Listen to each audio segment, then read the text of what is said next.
Kupanda mlima Kilimanjaro ni ishara ya uthubutu, uvumilivu, matumaini na ushindi dhidi ya vikwazo mbalimbali vinavyoweza kujitokeza katika maisha yenu.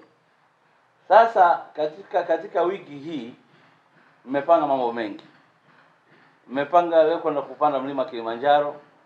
Nimeambiwa mtakwenda kwenye mbuga za wanyama. Nimeambiwa mkirudi mtafanya kongamano. Na mimi kwenye kongamano mmenialika, nitakuja ili pale tuzungumze. Alafu nisikilize pia na nyie changamoto ambazo mnazipata. Kurugenzi na ndugu wajane na ndugu wapanda mlima, safari mnayoianza leo si tu ya kupanda mlima, bali ni ujumbe mkubwa kwa jamii kwamba mwanamke mjane ana uwezo wa kusimama imara, kushinda changamoto na kuendelea kuwa nguzo muhimu katika familia na taifa kwa ujumla.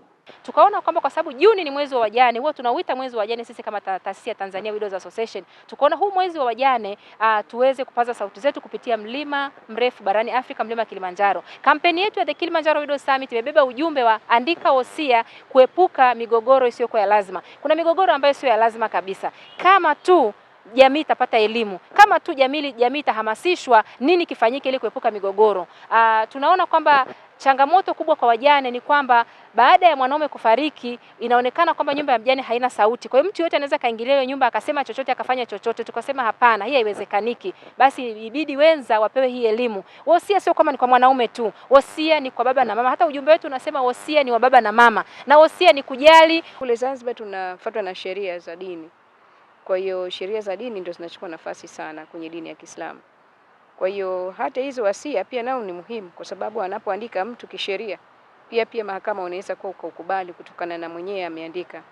Nadhani ni jambo la msingi katika muongozo huu ukaweza kufuatiliwa na kuweza kuwekwa taratibu, kila mmoja akaugusia, na tuombe serikali ya Jamhuri ya Muungano wa Tanzania pia nao wasia muongozo huu upelekwe katika mashirika yote nchini Tanzania. Wosia sio uchuro, sio kujichuria kwamba ndio unakufa. Wosia ni tamko lako kwamba unatakaje mali yako igawiwe. Sasa pamoja na kwamba wosia sio uchuro, watu wengi pia wamekuwa wanashindwa kulinda familia zao. Kwa hiyo kama mtu unaipenda familia yako, hii ni kama insurance ya familia yako utakapokuwa hauko duniani.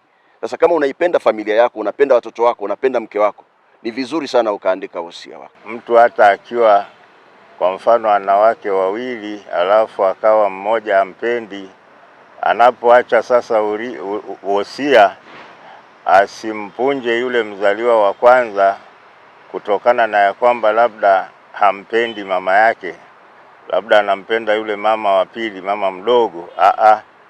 Biblia kwa hiyo kuna mahali pengi tu, hata kwenye Waebrania 9 mstari wa 16 hadi 18. Moja ya faida ambayo tunaipata katika kongamano hili ni kwamba wajane wanapata muda wa kwenda kufanya mazoezi ili kuendelea kuziweka afya zao zikae salama, lakini pia ni sehemu ya entertainment katika maisha. Baada ya wajane kuondokewa na waume zao au wagane kuondokewa na wake zao, hii inawapa kama ni sehemu ya burudani. Wanakwenda kwa ajili ya kwenda kufurahia vivutio ambavyo viko katika hifadhi zetu za taifa TANAPA, ambapo kwa Kilimanjaro wanakwenda kuona mandhari nzuri ambazo zinapatikana katika mlima Kilimanjaro. Hivyo hii ni fursa adimu sana kwa wajane ambao wako katika kongamano hili.